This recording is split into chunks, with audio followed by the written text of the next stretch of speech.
first day of E3, pretty rad. Audio Jungle.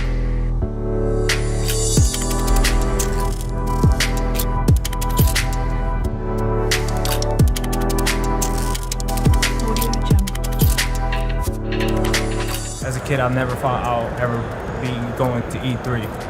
And the fact that being one of the finalists for the ESA and winning it and representing the Gameheads crew from Oakland, California shows that we have a lot more talent to show, and we're there to learn and to make a difference.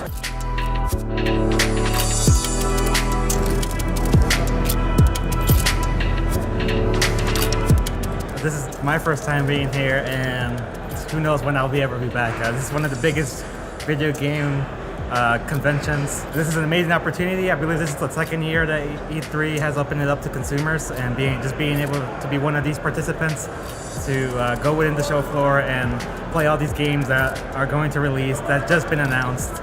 I mean, it's a great experience, great opportunity, especially for a kid, for a Latino kid coming from East Oakland. So it's like pretty amazing.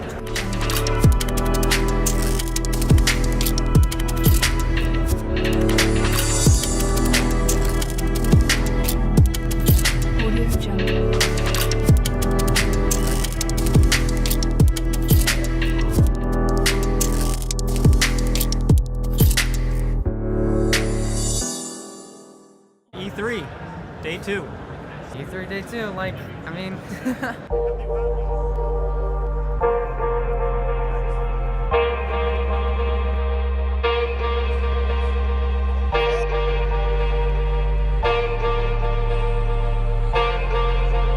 I started like really low jobs, right? Low-end jobs, whatever I could take.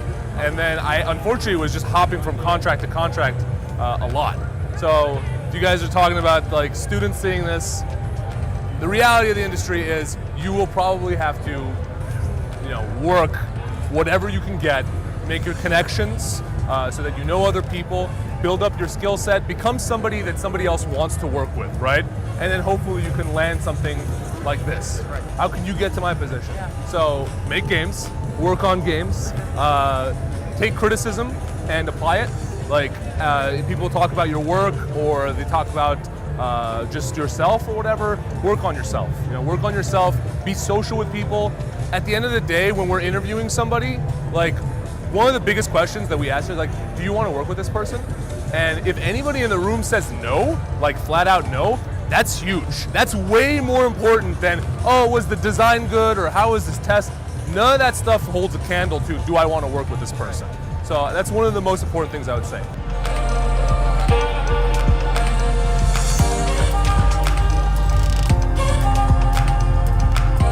If you have a really small team and you all have a small amount of time, I would say focus on a smaller project that you could really polish, really get looking good and flushed out. Good mechanics, good pillars in your game. And then if you have a larger team and you all have a lot of time, go ahead and try for a larger project. I think it's just all dependent on your situation. You definitely want to devote as much time as you can, but there is such a thing as too much.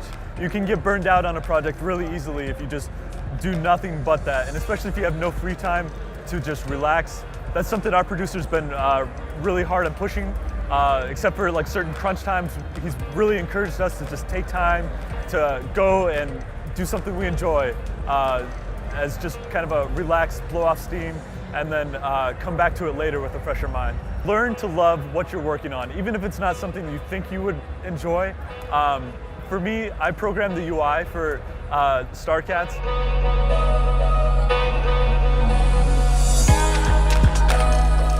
It was just actually interviewing a lot more people. I was able to talk to a lot of indie developers as well as people coming from the college competition area, and I was able to get a lot of feedback and info from them. A lot of the games are really impressive and are very invigorating for me. It gives me a lot of more passion for my own project to get it done, and I eventually maybe show it at one of these events. Talking to all these people, it really encouraged me to like really step up my game and get to their level as quickly as possible, so I can be where they are and show the games to the thousands of people that are coming to E3. today. Like, we're trying to be video game developers, so if we're not able to see like what's next and upcoming, and especially talking to the industry professionals who are developing these games, they're like, in order to create the best games, we need to learn from the best. We're also throwing our name out there. We are Gameheads. These are our games. This is what we're working on, and that may come to fruition later in our life when we come back to those companies again and they remember, oh yeah, these guys were at E3 when we talked to them before. So it opens a lot of doors, and it is a pleasure to be here, and I can't wait to show all the video footage we have to the rest of the Gameheads. This is something that is only happening now, and I'm so happy to be here.